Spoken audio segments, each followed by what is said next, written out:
Welcome to Extension Connection on Super Talk 1270. Thoughtful information and discussion with experts from both Burleigh and Morton County Extension Service offices. Extension Connection provides advice on family nutrition, issues in agriculture, lawn and garden, community leadership, homeowner concerns, and so much more. Live from the Super Talk 1270 studio, this is Extension Connection. Good morning and welcome to Extension Connection. This week you are joined with Burleigh County Extension. I'm Kelsey Sheldon, Extension Program Assistant, and today I'm joined with Deb, our Nutrition Education Assistant. Welcome, Deb. This is your first time on Super Talk, so maybe let our audience know a little bit about yourself to get started. Sounds good. I'm Deb Johnson. I was born and raised in Grafton, North Dakota. Went on for my Bachelor's of Science at NDSU in Fargo. I obtained a degree in home ec education with minors in foods and nutrition and child development, family relations. After college, I taught for 3 years in home economics, and then shifted into the development of disabilities field and spent the last 20-some years working in that field in various positions, from doing program coordination to staff training, quality assurance, and finally CEO. Decided it was time to get back to my educational roots, so took the position as Nutrition Education Assistant with Burleigh and Morton counties. Beautiful. Yeah, we're excited to have you. So today I think we'll talk a little bit about some of the issues I've been seeing going on in the area of horticulture, and I know you're going to discuss a little bit of some upcoming programs and some different things to do with pumpkins this year. So one thing that I've been seeing a lot of come throughout the Burleigh County area, a lot of calls coming in about pine trees and spruces that their needles are turning brown, they're dropping. This is what we call fall needle drops. So people don't realize that our evergreen needles change color in the fall too, just like our deciduous trees. It often causes an alarm with homeowners when they start to see their evergreens drop the needles. Although most conifer trees are considered to be an evergreen, their needles don't live forever. What makes them an evergreen is that their leaves persist more than 1 year before falling. Since new needles are added every year, there's always an overlap between the green needles and those that are due to fall. Older needles on the inside of evergreen trees are shed each fall after they turn yellow, brown, or reddish tan in color. Sometimes this natural process is very subtle and goes unnoticed because only the inner needles are most affected. Sometimes, though, like this year, I actually live northeast of Bismarck, and I can tell you every day on my drive in and out of town, I have seen it very common on a lot of pine trees and spruce trees. So there are several species of evergreens and conifers that grow in North Dakota. Pines and spruces are going to be our most common. Pines have the relatively long needles that are 2 to 9 inches long and held in cluster. These needles will live for 2 to 7 years and then die and drop during each fall. They're going to be the older needles towards the center of the tree. And what we're going to start to notice is that by late August, our pine trees and spruces will start to yellow. By mid-September, we're at the end of September, they turn brown and they begin to fall. Another common group of conifers are the spruces, such as Colorado blue spruce and Black Hills spruce. These are going to be the shorter needles, about 3/4 of an inch to an inch long, and are attached to the stem individually, not needles. Spruce needles usually live longer than pine needles and may persist up to 10 years. But just like our pines, those spruce needles, which are older and more shaded, will turn color and drop during autumn. So fall needle drop is a natural condition, and it's not a sign of disease or insect infestation. However, any factor that increases stress on evergreen trees will intensify the fall needle drop that you're seeing. Some different stress factors could include drought, herbicide injury, root damage, and insect or disease damage. Natural needle fall drop occurs, like I said, on the inner needles. And if you're seeing entire branches or needles at the tips that are dying, something else could be happening. So if you do see where it's not just the older needles that are dying off. It's the tips and whole branches. You most likely have something else going on, so please stop in and visit with me. We're located 3715 East Bismarck Expressway next to Buckstop Junction, or you can give me a call about your spruce or pine trees at 701-221-6865. Another thing that I've been having a lot come through the office is some lawns. I've been seeing some different lawn diseases that have been happening where they're having dying or brown spots in the lawns. And actually just the other day, I went on a house call, and one disease that I'm going to inform our listeners today about is called the red thread. So think of like a needle and thread. Red thread affects most cool season turf grasses during temperatures ranging from 40 to 75 degrees Fahrenheit. Signs of the fungus are going to be a pinkish to red, thread-like or cottony hair kind of at the tips of our grass.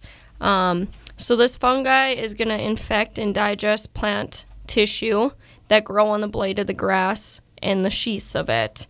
It can be spread by foot traffic or mowing. It's often seen, like I said, protruding from that leaf tip and often given infected areas kind of a pinkish hue. So like yesterday when I was on this house call, you really had to get down and look in the lawn. And even though it didn't have the thread started, you could see the actual fungus, kind of more like puffy looking fungus in the grass that was already starting to turn pink. So symptoms that you would see, like I said, are tan grass blades that are dispersed throughout the lawn. This disease can form scorch-like patches ranging from 4 to 8 inches in diameter. They can actually form into larger areas if there's quite an infection. Red thread does not affect our roots, so the turf is rarely killed by the disease and will recover after favorable fungi conditions subside. So right now, a lot of times with these turf grass diseases, we're kind of at the end of the year. Even though there are some chemical control options out there, it's really not warranted or recommended at this point of the year. So some chemical control options going into next year would be Bannermax, Daconal Ultrix, Eagle, and Postar 50W. So those would be some different chemicals. Now, one thing to know about fungicides is fungicides aren't going to take care of the problem that's there, but they will help prevent the spread of it. And one thing I always tell, clients and stuff that come in, they always want to right away use the chemical, get it out of their yard, stuff like that. But what you got to realize is a lot of these chemicals actually only have control up to about 2 weeks. So, you got to kind of do the cost effect. And most turf grass diseases, after we've gone past that period like this year in August where we had a lot of rain, it will subside on its own. Our grass is very tough and can get rid of it on its own. So some cultural methods real quick to prevent our red thread would be provide adequate nitrogen fertilizer, maintain a soil pH of 6.5 to 7. We want to water deep and infrequently, and avoid prolonged leaf wetness by watering mid-morning and preventing that thatch buildup. So with that, it looks like we are going to take a break quick. We'll be back in a moment. Right now, 48. Dave Ramsey is heard here. Super Talk 1270. Welcome back to Extension Connection. This week you are joined by Burleigh County Extension. I'm Kelsey Sheldon, Extension Program Assistant, and I am joined with Deb Johnson, our Nutrition Education Assistant. So Deb, you kind of have brought in some different materials to talk about some upcoming programs. Yes. Would you like to tell our audience out there what programs you have coming up here? Sure. I think I'll first start by introducing the 2 programs that I'm associated with, okay. Which are federal programs. The first one is the Expanded Food and Nutrition Program, which is also known as FNEP. It's designed to assist families with limited resources make food choices that will improve their diet and the health of their family by providing workshops with hands-on learning, food demonstrations, and discussions. The nutrition education program is planned to help families learn how to plan and prepare nutritious meals, stretch their food dollar, shop wisely, handle food safely, and obtain knowledge about food and nutrition. The participants in that program are enrolled in a program, receive a graduation certificate and a cookbook upon completion of 5 or more of the lessons. The second program I'm associated with is the Family Nutrition Program, which is the FNP program. It's a nutrition education program for individuals and family who are receiving or are eligible for programs such as the Supplemental Nutrition Assistance Program, also known as SNAP, or WIC, or Head Start. FNP helps individuals and families make food decisions that support a healthful diet and stretch food dollars, cook nutritious meals and prepare food safely, and adapt an active lifestyle. Participants learn to cook nutritious, low-cost foods that taste good, plan meals and snacks using ingredients on hand, save money at the grocery store, prepare food safely, be more active, and stretch food resources to last all month. Okay, very cool. Are you aware that the NDSU Extension Family Consumer programs are targeted at prevention issues? I am a little bit, but maybe our audience isn't. Okay. Well, Extension's Family and Consumer Science programs are making a difference in North Dakota. Health and wellness are among the biggest challenges that are faced by North Dakota, as well as the rest of the nation.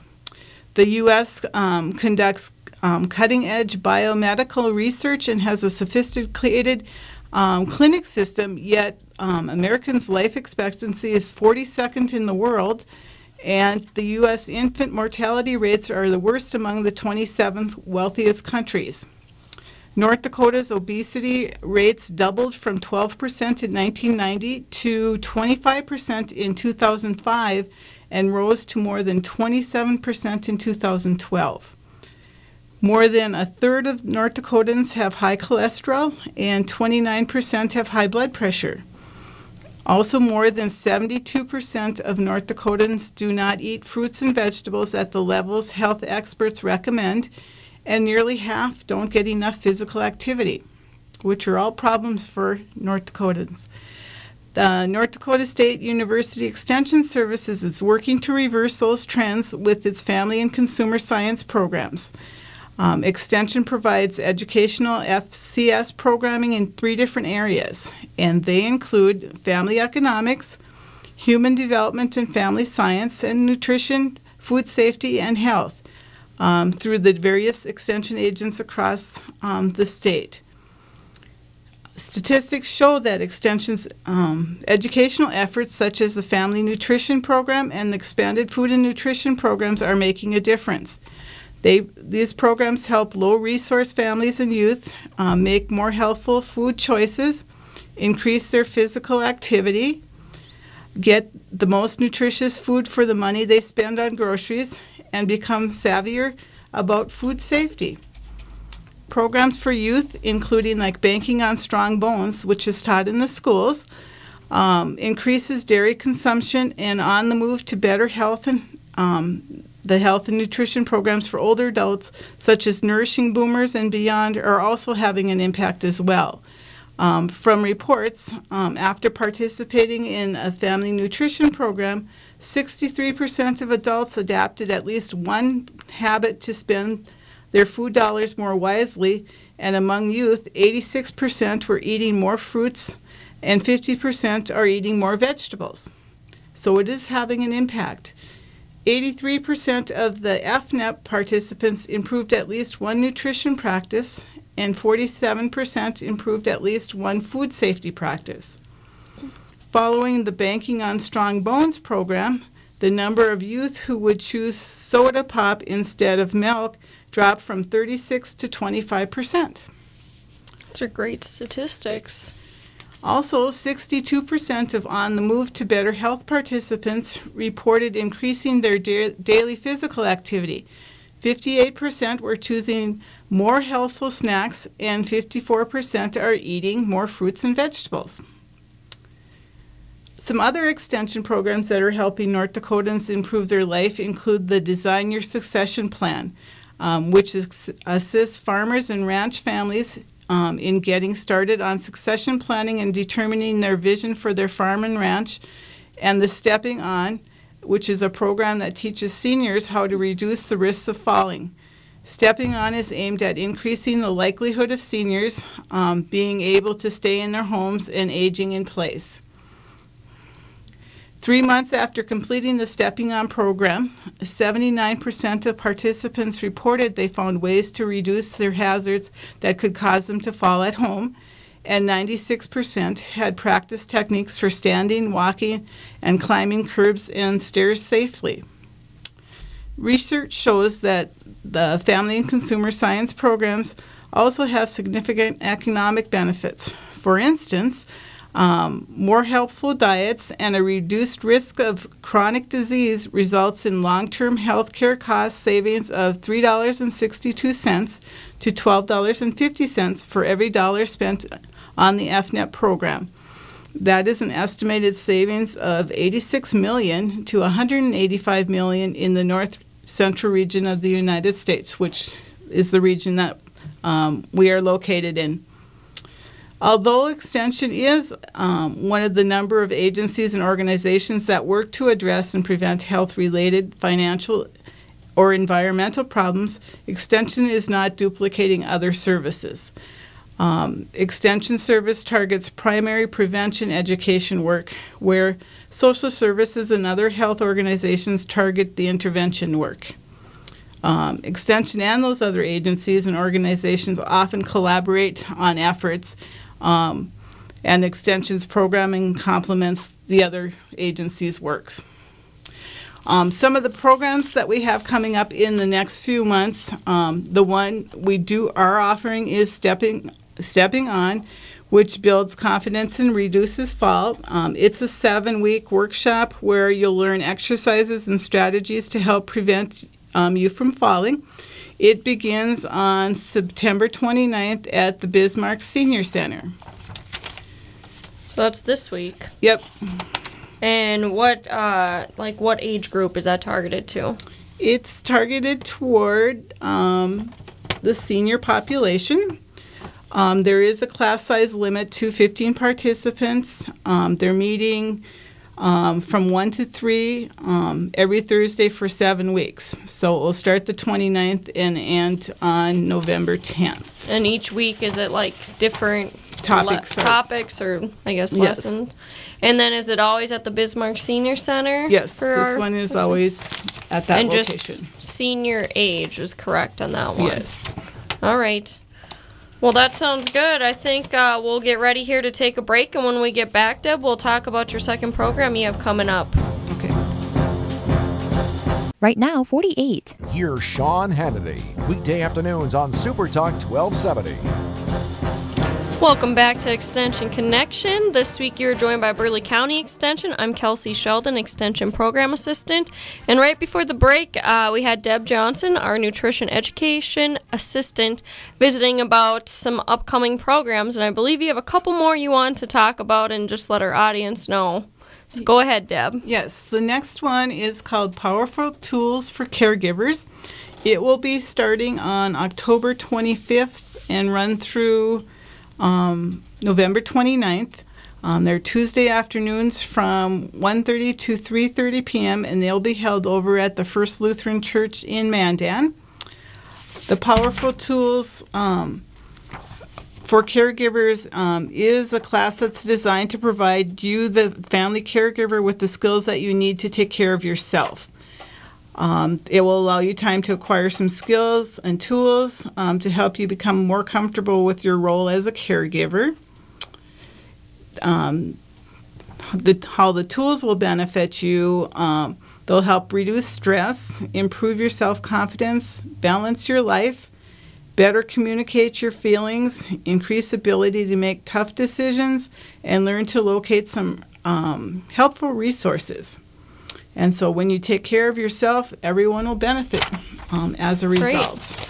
And so with these programs, not to interrupt before your last program, but how do they register? Just call our office? For this one, you can contact either our office or the Morton County office. extension offices, and both the extension agents will be sharing the opportunities for the programs. So in our office, you would contact Chandra Zeman-Belinsky, and then in Morton, you would contact Vanessa Hoynes. Okay, perfect. So what's your last program that's coming up here? The last one is called Way to Change, and it's a diabetes prevention program.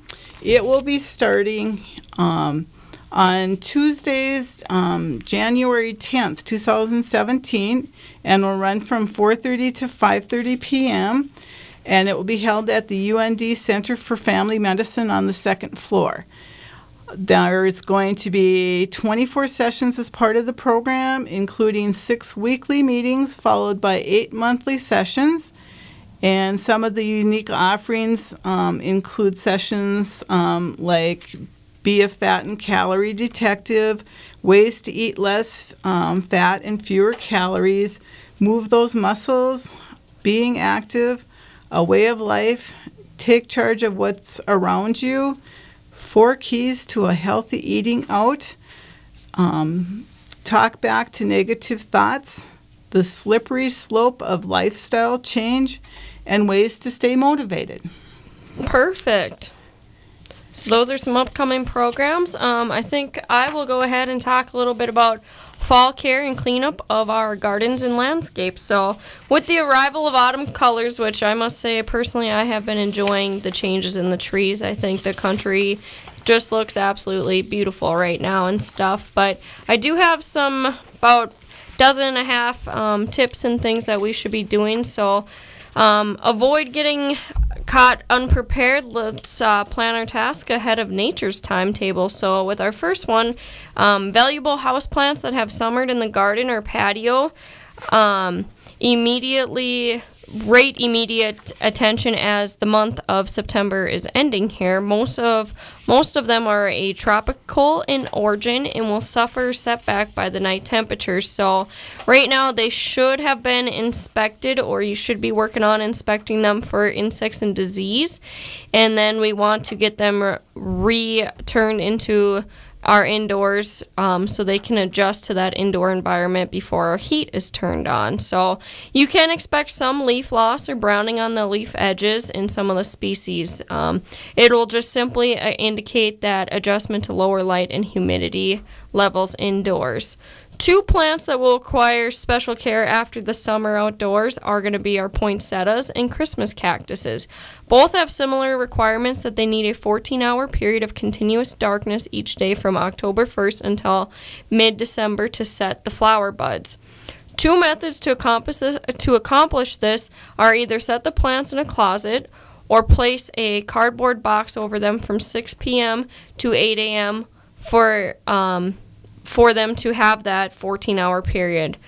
So at all other times, you are going to want them to just receive the normal light exposure. We're going to want to keep pace with the weather by lifting and harvesting tender bulbs and combs that are desired for next year. These would include, but are not limited to, gladiolas and begonias. Many of them can be enjoyed upright until a good frost blackens their top. And actually yesterday I just cleaned out my glad garden that we had up at our community gardens by the office. So what you're going to want to do when you have those bulbs is place them in an airy, sheltered spot to dry for a week or 2. And then, except for begonias, the foliage and stems can be cut off with a sharp knife near but not at the point where they emerge from the bulb. And we're going to allow those begonia stems to dry until they're brittle enough to break off from the bulbs. So that's a couple things there. Another tip, we want to finish planting our spring flowering bulbs like tulips, daffodils, and flowering onions. And then also the dormant and deciduous nursery stock while the soil remains manageable. If cankerworms were a problem this past summer, let's take action at this time to limit their damage for next year. Fall banding with tanglefoot should be placed by mid-September, so we're kind of getting past that part to take care of the fall species of cankerworm moving into the canopies of trees. In most areas, however, the spring species of cankerworm is more destructive and warrants control in early spring by banding with the same material in late March or early April. as I've talked for the last few weeks, lawn care in the fall is going to yield our maximum results. So we usually say, you know, around September 15th, we want to have reseeded or overseeded some of our lawns. So, you know, we're about 12 days past at this point. It's kind of taking a risk, but you could go ahead and try to overseed or reseed. The key factor with that is you're going to want to keep that ground consistently moist, just light watering, light moisture on it throughout the season until we get it to germinate. You can continue mowing your lawn, but we don't want it any higher than 5.5 to 2 inches going into our winter. The reason we say I said 5.5 to 2 inches. I meant 1.5 to 2 inches. Wow. The reason we want it to be 1.5 inches tall is where the snow tends to accumulate, and snow mold or powdery mildew could be a problem for next year. So most of our cool season grasses are going to be best maintained at that 2 to 3 inch height during the growing season. But now with October, we're going to want to drop that down to about 1.5 inches. We're going to want to drain any garden pools to avoid freeze damage, and we've been getting pretty close at night to that freezing point. Haven't got quite there yet. We are going to want to take preliminary steps to protect our roses. So final winterizing usually is done in late October after a deep freeze. But tying the canes loosely beforehand will ease the job. For final winterizing, let's cut those canes back to 6 to 12 inches and mound the plants with fresh topsoil that you can be purchasing now. I believe a lot of stores have them half off. We're going to install simple windbreaks to protect our young, tender plantings from drying out by the winter winds. To protect our apple, maple, and other tree species from rodent damage, we're going to be wrapping our trees. And also, I talked about this 2 weeks ago, but we want to put those tree wraps on as well to protect from sun scald. And the issue with winter is not the coldness. We're actually keeping our plants warm with those tree wraps, because if you don't have them on and the sun comes out and it's a really warm day, it actually kind of initiates those plants, so cell growths to wake up, and then by night it freezes, so it causes a collapse in the cells, and then will cause that cracking or splitting in your tree. After a heavy frost, we're going to remove all our blackened plants such as zinnias, petunias, marigolds, etc. And then we're going to want to remove or destroy plant stems on any perennials which may have had diseased foliage. And that goes as far as the garden too. If you had any diseased tomatoes, any fungus on zucchini or squash, cucumbers, anything that you had issues with this year, we need to get those out of the garden and clean it up very well so we don't have to deal with that disease next year. And even going forth, we want to think about next year kind of the layout of our garden. What worked well this year, what didn't. You know, if you have healthy plants, you can definitely compost that if you compost anything. And, you know, right now is a good time to actually kind of switch the crops in your garden, you know, as far as rotation and stuff, and that'll help prevent that disease as well. So, you know, there are up in our gardens right now at the community gardens at the office there. I noticed there's quite a few that are cleaned out, but, you know, right now we can remove some of those corn stalks, vines, and plant debris. And then we don't want any weeds. So if you are still seeing weeds in your gardens, get rid of those as well, because we don't want the seeds to lay there throughout the winter or have that come back as an issue next year. We can also remove our stakes, row markers, and other man-made objects. Any black plastic or organic mulch materials also need to be taken up. If it's an inorganic mulch, we don't leave that because it won't decompose. And if you do leave it in place, there too it's going to be an overwintering site for disease and insects. So with that, we will take our final break, and we will be back in a couple of minutes.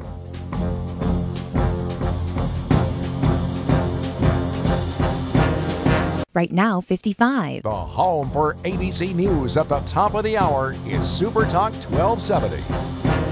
Welcome back to Extension Connection. This week you have Burleigh County Extension. I'm Kelsey Sheldon, Extension Program Assistant. I'm joined with Deb Johnson, our Nutrition Education Assistant. Right before the break, I was talking a little bit about some fall cleanup for our garden and landscapes. I have a few more, and I'm going to talk about an easy, fun project for people to do, and I think we'll wrap up the hour with some things to do with pumpkins that Deb has brought in. So if you are going to be leaving your carrots and other root crops in the ground for winter harvest, we want to make sure we mark those rows, and we're going to cover it with a thick layer of straw or hay after the first frost to prevent that soil from freezing up. October is going to be a good time to prepare the soil for spring next year. If you need to add lime, that would be a good time, or incorporating any organic mulches into the soil. So I know at the community gardens here, once everything is cleaned up, we actually do a till down this fall. So if you do want to do a till down, or like I said, add any organic matter, October would be the time to do that. That organic matter will begin to break down before next year's planting and will improve our soil texture. You may also want to stockpile any well-rotted animal manure in the corner of your garden for use next spring. Kind of right now would be a good time to get it before the spring rush, and we'll cover that pile with plastic to prevent from leaching nutrients. Right now, we'll rake and remove any leaves from under your rose bushes. This climate is kind of a prime breeding ground for insect pests and fungal diseases like powdery mildew. And pick up any fallen fruit from under our fruit trees to keep the insects from overwintering and causing problems next spring. Some other activities for October, like I already mentioned, let's get our trees wrapped to prevent or protect against winter sun scald or injury from any type of rodents and deer.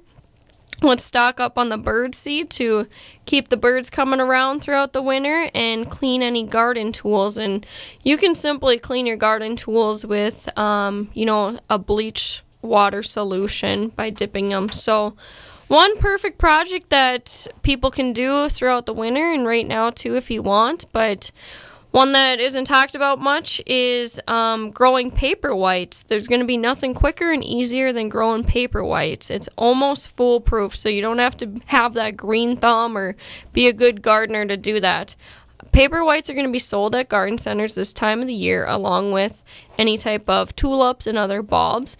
You can plant them in a pot with potting mix, but it's more fun to grow them actually in a glass bowl filled with pebbles, because this way you actually can see the leaves and the roots grow. They actually did this last year. I went and gave a talk in Sheridan County at a fall fling or fall festival. I'm not sure what they call it.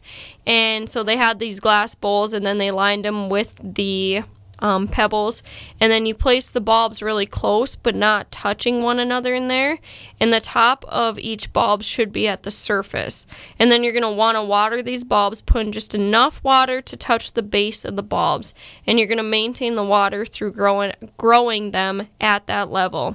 So paper whites can grow a bit lanky, so keep the bowl of bulbs in a cool and dark place for a week after planting them to encourage a stronger rooting, and after about a week you'll see those roots and leaves emerging. You can dump the water out of the bowl and thereafter irrigate using a water solution with about 4 to 6% alcohol. You can use a 70% rubbing alcohol. That would be 1 part alcohol to 11 parts water. Even distilled spirits such as gin, vodka, tequila can be used. These are usually about 40% alcohol, so you'll only want 1 part of the booze to 7 parts of water will work. If you add too much, it can actually kill our bulbs. And then once the bulbs have grown, they'll be you can actually get them in some different varieties. The most common color is white, or you can get yellow petaled ones too, and we'll toss out those bulbs after the blooms have faded, because these bulbs will not bloom again. So there's a couple tips and gardening advice that we want to do coming up here for October, and a fun project that you can do starting now or throughout the winter to kind of keep that gardening spirit alive. And Deb, I know you have some stuff to talk about pumpkins, so I will let you finish us out today. Okay, did you realize a pumpkin is really a squash? I did. Well, pumpkins are grown all over the world on 6 of the 7 continents, with Antarctica being the sole exception. They're even grown in Alaska. The self-proclaimed pumpkin capital of the world is Morton, Illinois, where Libby Company has its pumpkin industry and plant. The tradition of carving pumpkins started when the Irish immigrated to the United States, when they found it easier to carve a pumpkin instead of a turnip for celebrating their ancient holiday. Oh, I did not know that piece of history. That's interesting. Yes. And the most popular use of pumpkins is decorating as jack-o'-lantern. Jack-o'-lantern pumpkins, they're also known as field pumpkins, are usually too stringy to eat. Okay. When selecting a pumpkin for cooking, the best selection is a pie pumpkin or a sweet sugar pumpkin. And they're usually smaller and sweeter, less watery than the large jack-o'-lantern pumpkins. Some storage and food safety tips related to pumpkins. You want to select a heavy, unblemished pumpkin that's free of cracks and soft spots and has deep orange color. You should wash it thoroughly under running water. You don't want to use soap.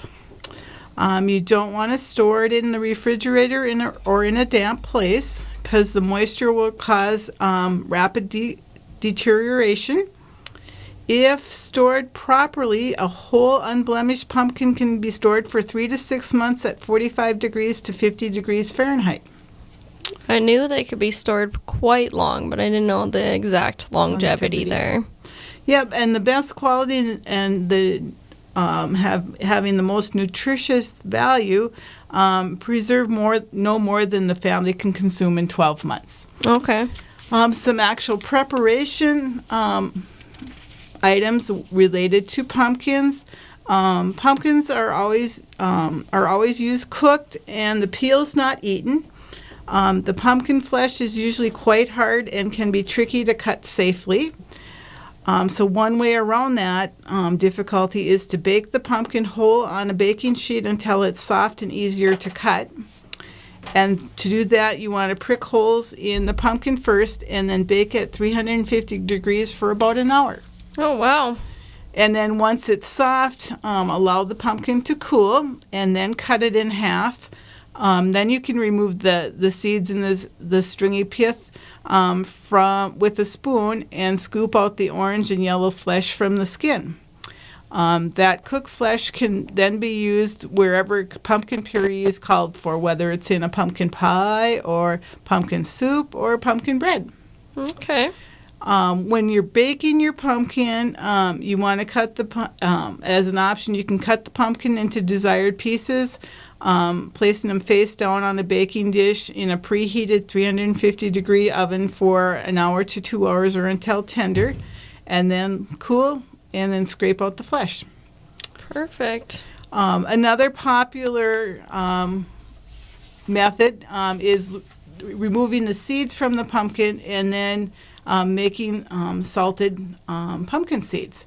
And that's a real simple process. Just clean them with water and boil them in salt water for about 10 minutes. 1 quart of water and 2 tablespoons of salt to every 2 cups of seeds that you have. Drain them and then lightly dry them with a paper towel. Heat your oven to 325 degrees. Spread the seeds out on a baking sheet and drizzle them with 1 to 2 tablespoons of olive oil. Sprinkle them with salt to taste, and then roast them for about 10 minutes. And you have a great, nutritious snack. Great. Are there some pumpkin things that you like to make specifically? Any usually I have recipes? to do the roasting of the pumpkin seeds is probably the most favorite. All right. I know my favorite thing to do probably is when my grandma usually makes a yearly trip down and we make blachinda. Have you ever heard of that? No. Usually if you like pumpkin pie, you'll like it. Sometimes it's called plachinda too. It just depends, I guess, on probably your ancestry. But it's just like a dough with shredded pumpkin in the middle that you sprinkle with cinnamon and sugar. So very tasty. But that is all we got today. Thank you for listening. If you do have any questions, give us a call at 701-221-6865, and we will be back in 2 weeks.